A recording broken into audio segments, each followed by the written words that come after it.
नमस्कार, स्वागत है आप सभी का। मैं हूं आपके साथ कुमार कुणाल धीरज। मुख्यमंत्री नीतीश कुमार ने ऊर्जा ऑडिटोरियम में दीप प्रज्वलित कर कृषि विभाग द्वारा आयोजित नियुक्ति पत्र वितरण कार्यक्रम का शुभारंभ किया। इस अवसर पर मुख्यमंत्री द्वारा अभ्यर्थियों को नियुक्ति पत्र प्रदान किया गया। कार्यक्रम में 154 अनुमंडल कृषि पदाधिकारी, सहायक निदेशक और समकक्ष स्तर के राजपत्रित पदाधिकारियों के लिए 853 प्रखंड कृषि पदाधिकारी एवं समकक्ष स्तर के पदाधिकारियों सहित कुल 1007 अभ्यर्थियों को नियुक्ति पत्र प्रदान किया गया। जिन 1007 पदाधिकारियों को नियुक्ति पत्र वितरित किया गया है, उनमें 397 महिला पदाधिकारी हैं। महिला पदाधिकारियों की इतनी बड़ी संख्या यह साबित करने के लिए काफी है कि कृषि के क्षेत्र में भी महिला पदाधिकारी की भूमिका पुरुष पदाधिकारी के साथ कंधे से कंधा मिलाकर चलने वाली है। नियुक्ति पत्र प्रदान करने के दौरान मुख्यमंत्री ने अभ्यर्थियों को बधाई देने के साथ साथ उनके उज्जवल भविष्य की कामना की। साथ ही उन्हें कर्तव्यों के प्रति भी सचेत करते हुए कहा कि कृषि पदाधिकारियों की बिहार के विकास में महत्वपूर्ण भूमिका होगी। मुझे आशा है कि कृषि विभाग को आप लोग नई ऊंचाई पर पहुंचाएंगे। कृषि में नए नए तकनीकी युक्त कृषि कार्य किए जाएंगे।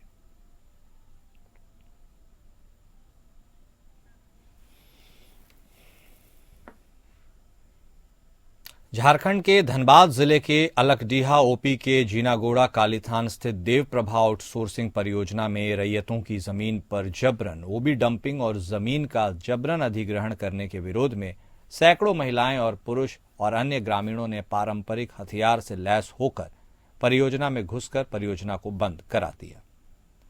परियोजना बंद होने से भड़के आउटसोर्सिंग समर्थकों ने परियोजना को चालू करने के लिए कमर कसकर इस कवायद में जुट गए, जिससे ग्रामीण भड़क गए और परियोजना के कैंप के समीप आउटसोर्सिंग समर्थकों के साथ भिड़ंत हो गई। भिड़ंत के दौरान ग्रामीणों की संख्या अधिक होने के कारण समर्थक भाग खड़े हुए। इस दौरान ग्रामीणों ने कैंप और परियोजना में उग्र होकर आउटसोर्सिंग परियोजना के लगभग 1 दर्जन डंपर, 2 डीजल टैंकरों में तोड़फोड़ की और वाहनों को क्षतिग्रस्त कर दिया।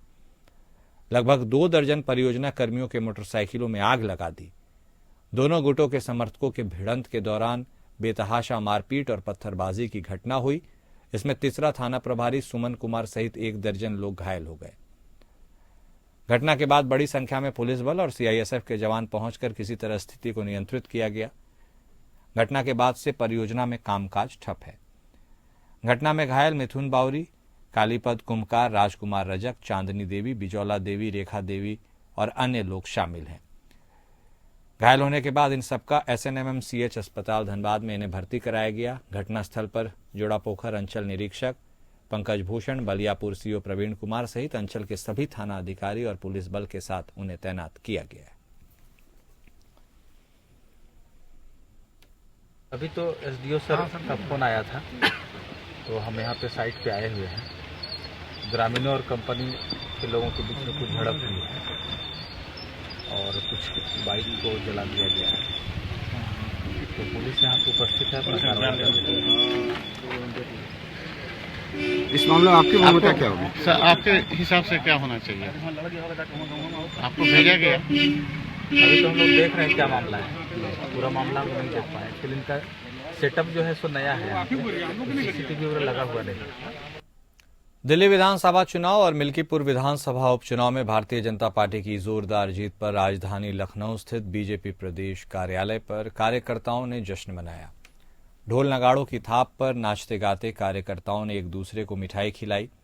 इस मौके पर बीजेपी प्रदेश अध्यक्ष भूपेंद्र सिंह चौधरी ने पार्टी के समर्पित कार्यकर्ताओं और शीर्ष नेतृत्व को जीत की बधाई दी।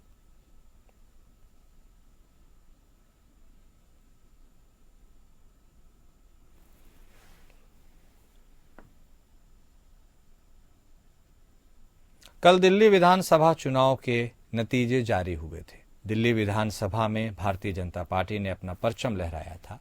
वहीं अयोध्या के मिल्कीपुर में विधानसभा उपचुनाव में भारतीय जनता पार्टी द्वारा प्रचंड जीत हासिल करने की भी बात सामने आ गई। बीजेपी की जीत के बाद पडरौना नगर में खुशियों का माहौल बना। बीजेपी कार्यकर्ताओं ने खूब उत्साह दिखाया, पटाखे फोड़े और मिठाइयां बांटकर एक दूसरे का अभिवादन किया। पडरौना नगर पालिका अध्यक्ष विनय जायसवाल ने बीजेपी कार्यकर्ताओं संग नगर में भ्रमण कर सभी का धन्यवाद दिया।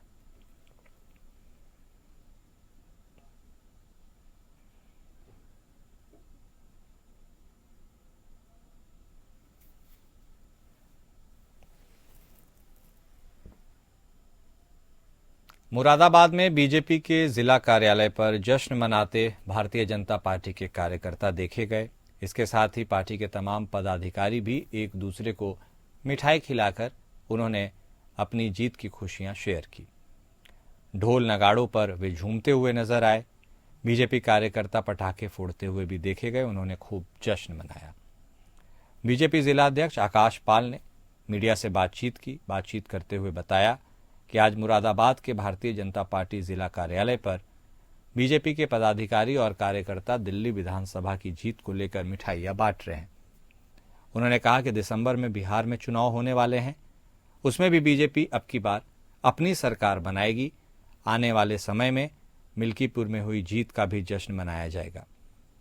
योगी और मोदी के नारे लगाते हुए भी देखे गए। उन्होंने कहा कि केजरीवाल ने जो घोटाले किए थे उसको ध्यान में रखते हुए जनता ने बीजेपी की सरकार बनाना उचित समझा।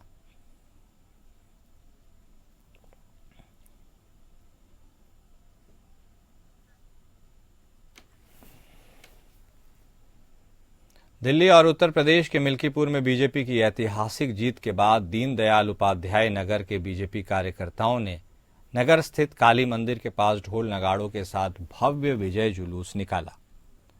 इस मौके पर बीजेपी कार्यकर्ताओं ने जीत का श्रेय प्रधानमंत्री नरेंद्र मोदी और बीजेपी सरकार की नीतियों को दिया। जुलूस के दौरान जिलाध्यक्ष काशीनाथ सिंह ने कहा, यह जीत आम जनता के बीजेपी और प्रधानमंत्री मोदी की नीतियों पर भरोसे को दर्शाती है। जनता ने एक बार फिर बीजेपी की विकासशील नीतियों को अपना समर्थन दिया है। विधायक रमेश जायसवाल ने इसे बीजेपी कार्यकर्ताओं की मेहनत का नतीजा बताया।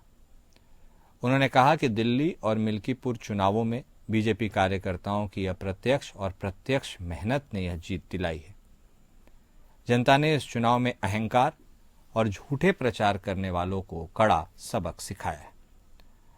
पूर्व जिलाध्यक्ष राणा प्रताप सिंह ने कहा कि बीजेपी का फोकस हमेशा से विकास पर रहा है। उन्होंने कहा कि प्रधानमंत्री नरेंद्र मोदी और मुख्यमंत्री योगी आदित्यनाथ के नेतृत्व में देश और प्रदेश विकास के नए आयाम छू रहे हैं। ये जीत इस बात का प्रमाण है कि जनता केवल विकास चाहती है। बधाई भारतीय जनता पार्टी की नीतियों को और माननीय प्रधानमंत्री जी के नीतियों को जाती है, और दिल्ली के जो हमारे कार्यकर्ता हैं उनको भी जाती है, जो जिन्होंने अपने जी जान से निष्ठा से लग के अन्य विधायक दिल्ली में जो चुनाव जीते हैं सरकार में आएंगे और उनकी नीतियां जो जन जन तक पहुंचने का काम करती हैं, वो नीतियां उनको फिर से भारत को विकसित बनाने के लिए 2047 तक संकल्पित होंगी। इसी नीतियों का वहां की जनता ने पालन किया है। मैं वहां की जनता का भी आभारी हूं। वहीं पीलीभीत की पूरनपुर विधानसभा क्षेत्र के ट्रांस शारदा क्षेत्र में विकास की दिशा में एक और कदम बढ़ाया गया है। स्थानीय विधायक ट्रांस शारदा क्षेत्र में लोक निर्माण विभाग की ओर से सड़क निर्माण कार्य का उन्होंने उद्घाटन किया। वर्षों से जर्जर हो चुकी इस सड़क निर्माण से ग्रामीण काफी उत्साहित हैं। ग्रामीण काफी लंबे समय से यह मांग भी करते चले आ रहे थे। इस सड़क का निर्माण कार्य शुरू होने से क्षेत्रवासियों में खुशी का माहौल व्याप्त है। पीलीभीत जनपद की पूरनपुर विधानसभा क्षेत्र के अंतर्गत ट्रांस शारदा क्षेत्र में क्षेत्रीय विधायक बाबूराम पासवान ने संपूर्णा नगर कबीरगंज मार्ग को जोड़ने वाली भरजुनिया से रामनगर तिराहे तक की बहुप्रतीक्षित सड़क निर्माण कार्य का उद्घाटन किया। करीब 9 किलोमीटर लंबी सड़क के निर्माण में लगभग 23 करोड़ 24 लाख रुपए का खर्च होगा। वर्षों से क्षतिग्रस्त इस सड़क निर्माण करने के लिए लोगों की जो मांग थी वह आखिरकार पूरी हो गई है। इस सड़क का निर्माण कार्य शुरू होने से क्षेत्रवासियों में खुशी की लहर दौड़ गई।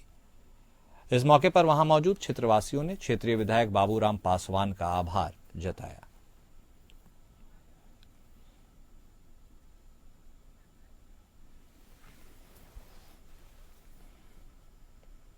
योगी का बुलडोजर एक बार फिर अवैध मस्जिद पर गर्जना उसने शुरू कर दिया है। इस बार ये यूपी के कुशीनगर में अवैध मस्जिदों पर बुलडोजर की आवाज है, यह शुरू हो चुकी है।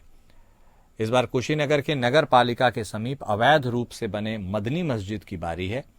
इसको लेकर प्रशासन ने 3 बार नोटिस जारी कर मुस्लिम पक्षकारों से जवाब मांगा था, लेकिन जवाब उधर से जो प्रशासन को दिया गया उससे प्रशासन संतुष्ट नहीं दिखा और अब मस्जिद के अवैध हिस्से को गिराया गया है। मैं मौजूद हूँ हाटा कोतवाली क्षेत्र के मदनी मस्जिद के पास। यह मदनी मस्जिद जहां देख रहे हैं कि योगी का बुलडोजर गरज रहा है, इसका कारण यह है कि बताया जा रहा है कि इस अवैध भाग को जिसको तोड़ा जा रहा है वह सरकारी जमीन बना है, अतिक्रमण करके बनाया गया है और सिर्फ इतना ही नहीं, नक्शा विहीन है, जिसके चलते यह कार्रवाई की जा रही है। आज सुबह से यह लगातार बुलडोजर की कार्रवाई प्रशासन द्वारा किया जा रहा है। आपको बता दें कि 18 दिसंबर से यह कार्रवाई शुरू हुई थी। भाजपा नेता के द्वारा शिकायत किया गया था कि इस मस्जिद को अवैध तरीके से निर्माण कराया गया है। इसके बाद से प्रशासन ने कार्रवाई शुरू की। हालांकि इस दौरान कार्रवाई के दौरान मुस्लिम पक्षकारों ने कोर्ट से स्टे भी लिया, लेकिन स्टे का डेट 8 फरवरी बीतने के बाद आज देख सकते हैं कि किस प्रकार से प्रशासन कार्रवाई की जा रही है। निश्चित तौर पर सुरक्षा व्यवस्था की बात करें तो प्रशासन किसी तरह से कोई चूक नहीं करने देना चाहता है, जिसको लेकर आप देख सकते हैं कि छतों पर भी प्रशासन पूरी तरह से मुस्तैद है और इस कार्रवाई को सही तरह से अंजाम दिया जा सके, जिसकी पूरी तरह से अपनी कार्रवाई में जुटी हुई है। राजकुमार गिरी, एपीएन न्यूज, कुशीनगर। संभल में खंड प्रेरक का एक कारनामा सामने आया है। व्यक्तिगत शौचालय में फर्जी स्वीकृति दी गई। खंड प्रेरक की लाखों रुपए गबन करने की योजना थी। डीपीआरओ ने मामले की जानकारी दी है। मामले में खंड प्रेरक को नोटिस देते हुए 3 दिन में जवाब मांगा गया है। जवाब नहीं दिया गया तो कार्रवाई होगी। खंड विकास पमासा क्षेत्र की पंचायत का यह मामला है। संभल के ब्लॉक पमासा में तैनात खंड प्रेरक के कारनामे सामने आए हैं, जहां पर 265 व्यक्तिगत शौचालय फर्जी रूप से स्वीकृत कर दिए। साथ ही जिला पंचायत राज विभाग की तरफ से मामले में नोटिस दिया गया है।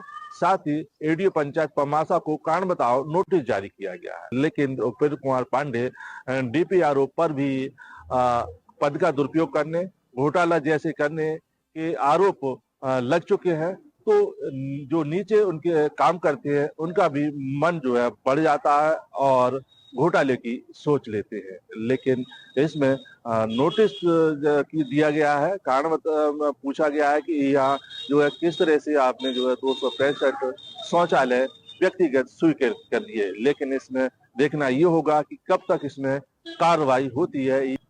मैं चरण सिंह, कैमरा पर्सन के साथ एपीएन संभल। मिर्जापुर जिले में प्रयागराज महासंगम के आगामी स्नान के लिए मिर्जापुर जिलाधिकारी प्रियंका निरंजन ने यातायात व्यवस्था का जायजा लिया। महाकुंभ के चौथे अमृत स्नान के लिए मां विंध्यवासिनी धाम जाने के लिए श्रद्धालुओं का आना आरंभ हो चुका है।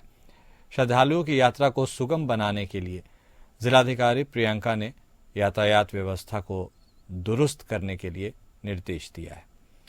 यात्रा के दौरान यात्रियों की भीड़ न उमड़े, इस बाबत उप जिलाधिकारी चुनार राजेश कुमार वर्मा तहसीलदार के साथ यात्रा के सुचारू रखने के लिए नटवा तिराहा से बसें अब रवाना की गई।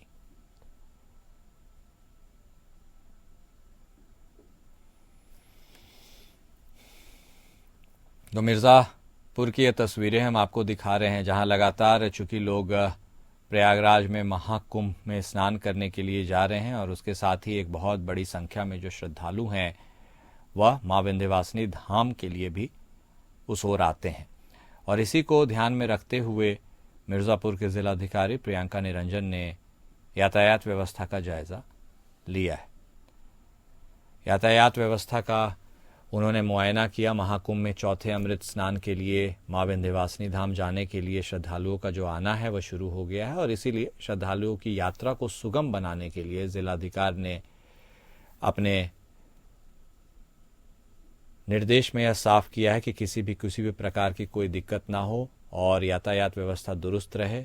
इस ओर उन्होंने इशारा किया है, निर्देश दिया है। यात्रियों की भीड़ ना उमड़े, इस ओर भी उन्होंने खास निगरानी रखने के लिए कहा है। इस पूरे जो कार्यक्रम है उसमें उप जिलाधिकारी चुनार राजेश कुमार वर्मा और तहसीलदार के साथ इस यात्रा के सुचारू रूप से इसे कंटिन्यू करने के लिए नटवा तिराहा से अब बसें रवाना की गई।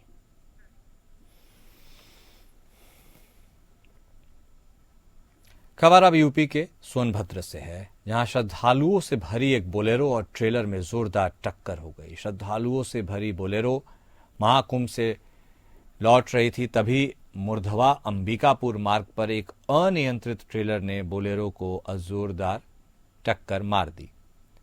बोलेरो में कुल 10 लोग सवार थे। हादसे में 4 श्रद्धालुओं की मौके पर ही मौत हो गई, जबकि 6 श्रद्धालु गंभीर रूप से घायल हो गए। यह हादसा मुर्धवा अंबिकापुर मार्ग पर बभनी के दरनखाड़ के पास हुआ। बोलेरो सवार प्रयागराज से स्नान कर महाकुंभ में स्नान कर वापस छत्तीसगढ़ लौट रहे थे।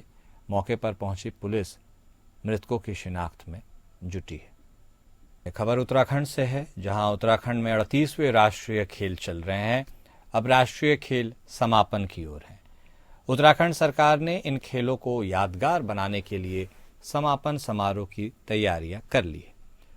समापन समारोह में मशहूर बॉलीवुड सिंगर सुखविंदर, कुमाऊनी गायिका श्वेता माहरा और दिगारी ग्रुप इस समारोह की शान बढ़ाएंगे।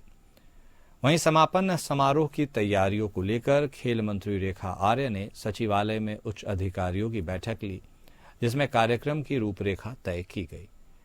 बैठक के बाद खेल मंत्री रेखा आर्य ने कहा कि आमतौर पर राष्ट्रीय खेलों के समापन समारोह का कार्यक्रम मात्र औपचारिकता जैसा होता है, लेकिन हमारा यह आयोजन जिस तरह से होगा वह अब तक बेहद शानदार लगने वाला होगा। शानदार खेल भी हुए और उसी तरह अब समापन समारोह भी यादगार रहेगा।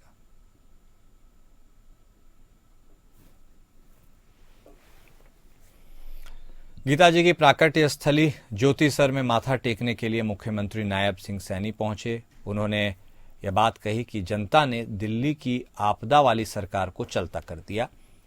पीएम मोदी की नीतियों पर मुहर लगाई। अरविंद केजरीवाल को पानी पी पी कर कोसा और उन्होंने कहा कि अपनी कमियां छुपाने के लिए हरियाणा पर आरोप लगाए। कहा केजरीवाल ने दिल्ली की जनता को नशे में धकेला और भ्रष्टाचार की सभी सीमाएं लांघी।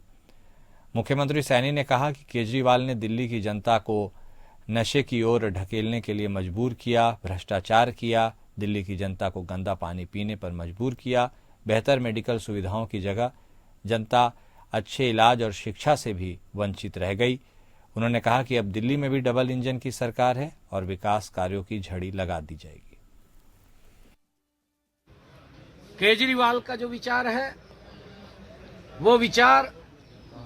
वो कम्युनिस्ट विचार है और उस विचार को उसको अपने से मतलब है, दिल्ली से कोई मतलब नहीं था।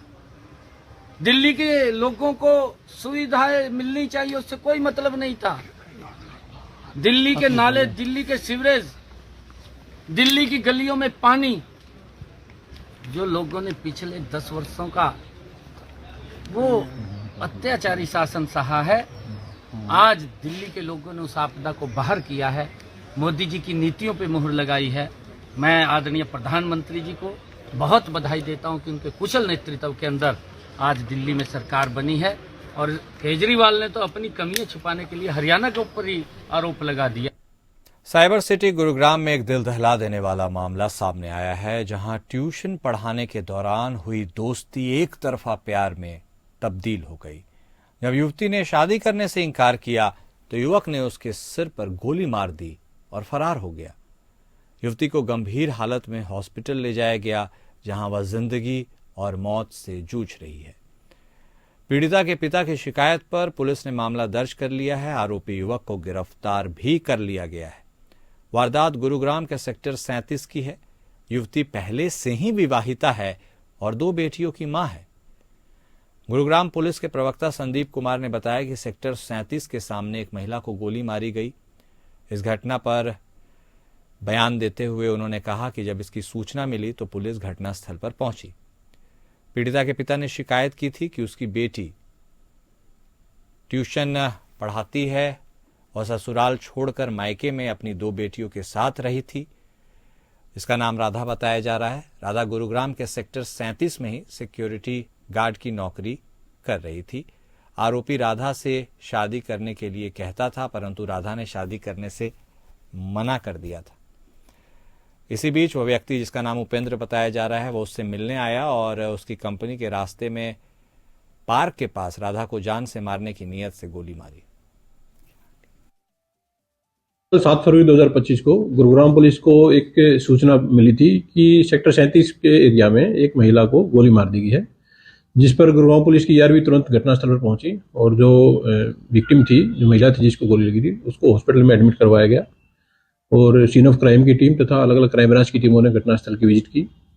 तो आज 8 फरवरी को जो महिला थे उसके पिता के द्वारा एक लिखित कंप्लेंट पुलिस को दी गई और उनके द्वारा एलिगेशन लगाए गए कि उनकी जो लड़की है औरैया के गांव में उसकी शादी की गई थी। तो शादी के कुछ समय के बाद कुछ पारिवारिक डिस्प्यूट के कारण वो महिला यहाँ गुड़गांव में अपने पिता के साथ शिफ्ट हो गई थी। तो घटना के दिन उस पीड़ित महिला का एक जानकार व्यक्ति था, जिस गांव में उस महिला की पहले शादी हुई थी, उसी गांव का वो रहने वाला है। तो उस व्यक्ति के द्वारा महिला को कुछ समय से परेशान किया जा रहा था तथा उसके ऊपर शादी करने का दबाव डाला जा रहा था। पीड़ित महिला के द्वारा उस व्यक्ति का फोन नंबर ब्लॉक कर दिया गया तथा उसे पीछा छुड़वाने की कोशिश की। तो इसी तहस में आकर के कल 7 फरवरी को उक्त आरोपी के द्वारा जो महिला है उसके ऊपर गोली चलाकर जानलेवा हमला किया गया। जहां एक ओर शिक्षक को भगवान का दर्जा दिया जाता है तो वहीं दूसरी ओर ऐसे भी शिक्षक हैं जिनके कारनामों से शिक्षा विभाग बदनाम होता है। ऐसा ही मामला उत्तर प्रदेश के कानपुर देहात से सामने आया है, जहां मंगलपुर थाना क्षेत्र के नैपलापुर मॉडल प्राइमरी स्कूल में तैनात शिक्षक ने बच्चों से अश्लील बातें करने के साथ ही पिटाई कर दी। और जब इसकी सूचना बच्चों ने अपने परिजनों को दी तो परिजन स्कूल पहुंच गए और शिक्षक के खिलाफ खूब हंगामा किया। इसके बाद ही पुलिस को सूचना दी गई। पुलिस मौके पर पहुंची, आरोपी शिक्षक को हिरासत में लेकर पूछताछ शुरू कर दी गई। दरअसल नैपलापुर मॉडल प्राइमरी स्कूल में तैनात सहायक अध्यापक अवधेश कुमार गुप्ता पर बच्चों ने लगातार अश्लील बातें करने का आरोप लगाया। शुक्रवार को बच्चों ने कहा कि शिक्षक विद्यालय और करीब 5-6 छात्रों से अश्लील बातें की। छात्रों ने विरोध किया तो उन्होंने आक्रोशित होकर बच्चों की पिटाई कर दी। पिटाई होने की जानकारी बच्चों के परिजनों को मिलते ही वे सभी स्कूल परिसर पहुंचे, वहां पर हंगामा किया। इसके साथ ही पुलिस को सूचना दी गई। पुलिस ने आरोपी शिक्षक को हिरासत में लेकर पूछताछ शुरू कर दी है। आकाश कुमार नाम है, नैपलापुर गांव में रहते हैं। अच्छा, आज क्या मामला है? आप लोग विद्यालय परिसर में इतनी बड़ी संख्या में एकत्रित हैं। जी सर, ये हमारे बच्चे यहाँ पढ़ते हैं, हम तो बाहर मजदूरी करते हैं। तो घर से हमें फोन आया कि जल्दी आओ घर पे, देखो बच्चों को मास्टर ने एक ने मारा है। कितने बच्चों को मारा? ये 4-5 बच्चे हैं, जिसमें 2-3 बिटियां, इनसे गंदी बातें करी उसने है। और हमारे इस लड़के को ये खड़ा है। वजह क्या रही, किस वजह से मारा? बच्चों ने हमें बताया सर कि ये 2-3 दिन से आया है कि ये हड़काता है बहुत मशक्कत के, इधर बैठो, ऐसा करो वैसा करो, खाना नहीं खाने देंगे, ऐसा कर देंगे वैसा कर देंगे। और अब खबर अंबेडकर नगर से, जहां पुलिस और बदमाशों के बीच मुठभेड़ हो गई। बदमाश लूट की वारदात में शामिल थे। पुलिस मुठभेड़ में हिस्ट्री शीटर मुन्ना सिंह को पैर में गोली लगी है। बदमाशों की गोली से खबर आ रही है कि एक सिपाही भी घायल हुआ है। मुठभेड़ के दौरान 3 अन्य बदमाश भी गिरफ्तार कर लिए गए हैं। एक बदमाश हालांकि मौके से फरार हो गया। पुलिस आरोपी की तलाश में लगातार जुटी हुई है। घायल बदमाश मुन्ना सिंह, उसका नाम बताया जा रहा है। 2 दर्जन से ज्यादा आपराधिक मुकदमे उसके ऊपर दर्ज हैं। बदमाशों ने 6 फरवरी को किसान की ट्रैक्टर ट्रॉली लूटी थी। बदमाशों के पास से लूट की गई ट्रैक्टर ट्रॉली भी बरामद कर ली गई है।